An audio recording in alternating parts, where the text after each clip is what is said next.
అధ్యక్ష ఈ తెలంగాణ రాష్ట్రం ఉమ్మడి రాష్ట్రంలో హైదరాబాద్ నగరంలో పెట్టుబడులు తీసుకురావాలని ఈ పెట్టుబడుల ద్వారా ఈ ఆనాటి ఉమ్మడి రాష్ట్రానికి ఆదాయం పెరగాలని చంద్రబాబు నాయుడు గారు ముఖ్యమంత్రిగా ఉన్నప్పుడు 24 గంటల విద్యుత్తు ఇవ్వాలి ఈ ప్రాంతంలో అని ఒక నిర్ణయం తీసుకున్నారు.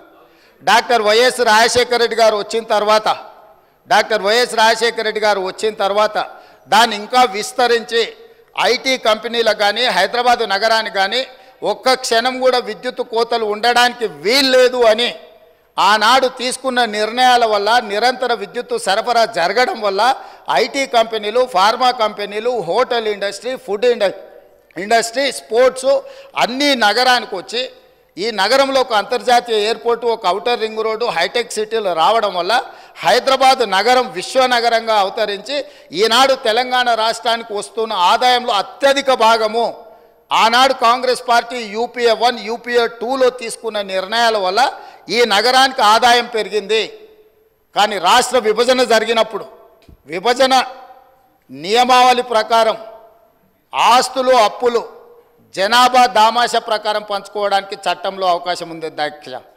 దాని ప్రకారమే 42% జనాభా ఉన్న తెలంగాణకు 42% అప్పులు, అదేవిధంగా 58% జనాభా ఉన్న ఆంధ్రప్రదేశ్కి 58% అప్పులు, ఆస్తులు పంపకాలు జరిగినాయి. కానీ విద్యుత్తులో మధ్యప్రదేశ్ విడిపోయినప్పుడు, జార్ఖండ్ మధ్యప్రదేశ్ నుంచి విడిపోయినప్పుడు, బీహార్ మధ్యప్రదేశ్ నుంచి కొంత ప్రాంతం విడిపోయినప్పుడు స్పష్టంగా ఛత్తీస్గఢ్, జార్ఖండ్ ఇవన్నీ రాష్ట్రాలు ఏర్పడినప్పుడు ఒక సమస్యను ఎదుర్కొన్నారు. ఆనాడు దిగ్విజయ్ సింగ్ గారు ముఖ్యమంత్రిగా ఉన్నప్పుడు చట్టంలో ఉన్న అంశం ఏంటంటే విద్యుత్తు ప్రాజెక్టులు ఏ ప్రాంతంలో విద్యుత్తు ఉత్పత్తి చేసే సామర్థ్యం ఉన్నదో అవి ఆ ప్రాంతానికే ఇచ్చేసే విధానం ఉంది చట్టంలో. తద్వారా ఆనాడు మధ్యప్రదేశ్ సీరియస్ పవర్ క్రైసిస్ని ఎదుర్కొన్నది. ఉత్పత్తి చేసేటివేమో కొత్తగా ఏర్పడ్డ రాష్ట్రానికి వెళ్ళిపోయినాయి.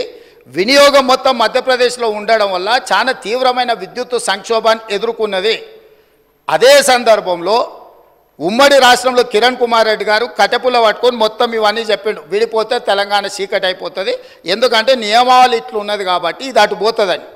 అప్పుడు తక్షణమే తెలంగాణ ప్రాంతం నుంచి పార్లమెంట్ సభ్యులు ఇక్కడనే ఉన్నారు, పొన్నం ప్రభాకర్ గారు, రాజగోపాల్ రెడ్డి గారు, అదేవిధంగా వివేక్ గారు, వీళ్ళందరూ కలిసి నిజంగానే ఈ విధానం వల్ల తెలంగాణకు నష్టం జరుగుతుంది, ఈ ఉత్పత్తి చేసే సామర్థ్యం అంతా ఆంధ్రప్రదేశ్లో ఎక్కువ ఉంది, తెలంగాణలో తక్కువ ఉంది, అందుకే తెలంగాణ ఉద్యమం వచ్చింది కాబట్టి ఈ విధానంతో ముందుకు వెళ్తే తెలంగాణకు నిజంగానే చీకటి రోజులు వస్తాయి, దీన్ని సరిదిద్దాలి అని చెప్పి వీళ్ళందరూ కలిసి ఆనాడు కేంద్ర మంత్రి జైపాల్ రెడ్డి గారి దగ్గర వెళ్ళి కూర్చున్నారు అధ్యక్ష.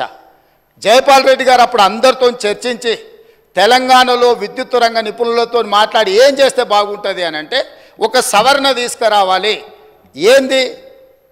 ఉత్పత్తి ప్రాతిపదికన విభజన జరగకూడదు, వినియోగం ప్రాతిపదికన విభజన జరిగినప్పుడు ఉమ్మడి రాష్ట్రంలో తెలంగాణ ప్రాంతానికి అత్యధికంగా ఏదైతే విద్యుత్ వినియోగం జరుగుతున్నదో వినియోగ ప్రాతిపదికన మనకు విభజన జరిగితే తెలంగాణకి ఎలాంటి ఇబ్బంది ఉండదు అని చెబితే హుటాహుటిన జైపాల్ రెడ్డి గారు సోనియా గాంధీ గారి దగ్గరికి, మన్మోహన్ సింగ్ గారి దగ్గరికి వెళ్ళి హైదరాబాద్తో కూడుకున్న తెలంగాణ రాష్ట్రం ఇచ్చిన మనం తెలంగాణకు విద్యుత్తు ఒకవేళ కొరత ఏర్పడితే తెలంగాణ రాష్ట్రం అభివృద్ధి కుంటుపడుతుంది, కుప్పగూలుతుంది అని చెప్పి జైపాల్ రెడ్డి గారు వెళ్ళి కన్విన్స్ చేసి రాష్ట్రం ఏర్పడిన తర్వాత స్పీకింగ్ ఆర్డర్ ఇప్పించండి అధ్యక్ష.